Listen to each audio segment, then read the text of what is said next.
I never imagined that the woman who gave me life would be the same woman who took my home away. But in just 48 hours, everything I had, my room, my memories, my sense of safety, was gone. Because my own mother chose my sister over me. Where are you listening to this story from? Are you alone in your bedroom? Or maybe gathered with loved ones? Either way, don't forget to subscribe to our channel, because stories like this, the heartbreaking story of a mother who expelled her own daughter from her home, deserve to be remembered, shared, and never forgotten. Families are supposed to be the one place where you feel safe, the place you can always return to, no matter how broken the world becomes. But what happens when the very people meant to protect you become the ones who push you out? This is the story of a woman who believed she still had a home, until her mother looked her in the eyes and gave her 48 hours to leave it forever. Not because she had done anything wrong, but because her sister was chosen instead. What followed was not just the loss of a house, but the collapse of trust, family, and everything she thought love was supposed to mean.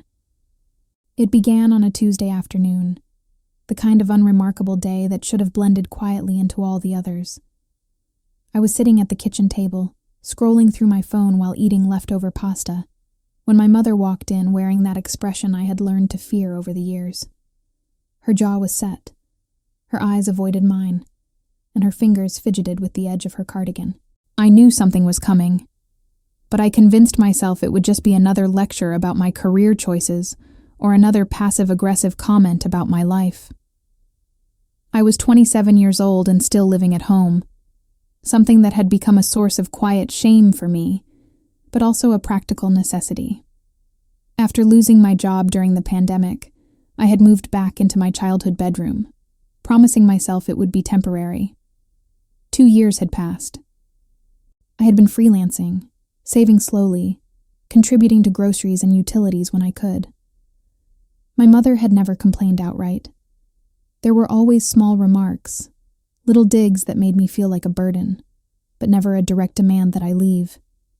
That day, she sat across from me and folded her hands on the table.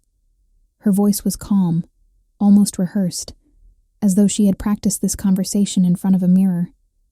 She told me my sister, Vanessa, was getting divorced, that she needed a place to stay, that she was coming home with her 2 children, and they would need space. Then she looked at me, really looked at me, and said the words that shattered everything I believed about family. I had 48 hours to pack my things and find somewhere else to go.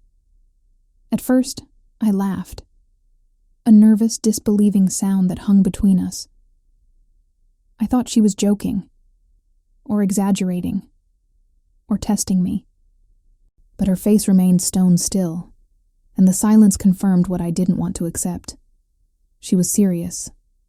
My mother was choosing my sister over me, and she expected me to accept it without question. I asked why it had to be me, why Vanessa couldn't stay somewhere else temporarily, with friends or other family. My mother's answer was simple and devastating. Vanessa had children. Vanessa needed stability. Vanessa was going through a hard time. And even though she didn't say it directly, the message was clear. I mattered less. I was single, childless, more expendable. My suffering was not as important as my sister's. The next 48 hours dissolved into a blur of emotion I still can't fully untangle. There was anger, hot and violent, that made me want to scream. There was grief for the mother I thought I had, and the family I believed would always catch me when I fell. There was fear, cold and paralyzing, about where I would go and how I would survive. And beneath it all was a sadness so deep it felt like drowning. I called friends, distant relatives, anyone who might have a couch I could sleep on. Most were sympathetic but unable to help. A few offered a week here or there, nothing permanent.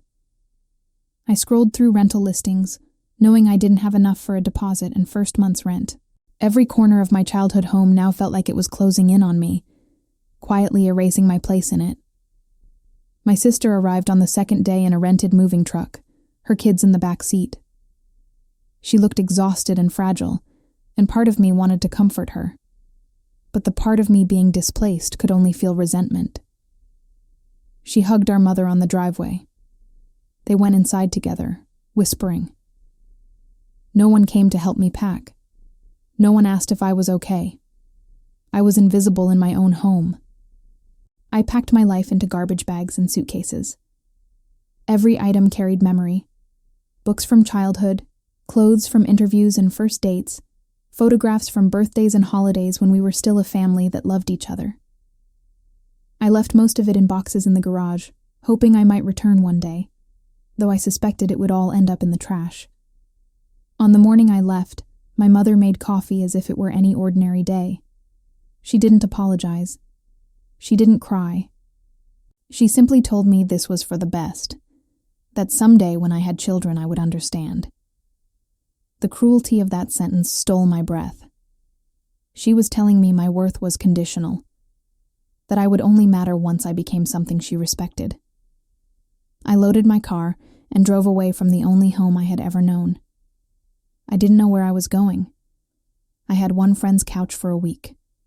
Beyond that, nothing. I felt untethered, like a boat cut loose from its anchor. The first weeks were brutal. I drifted between couches and cheap motels. My savings disappeared.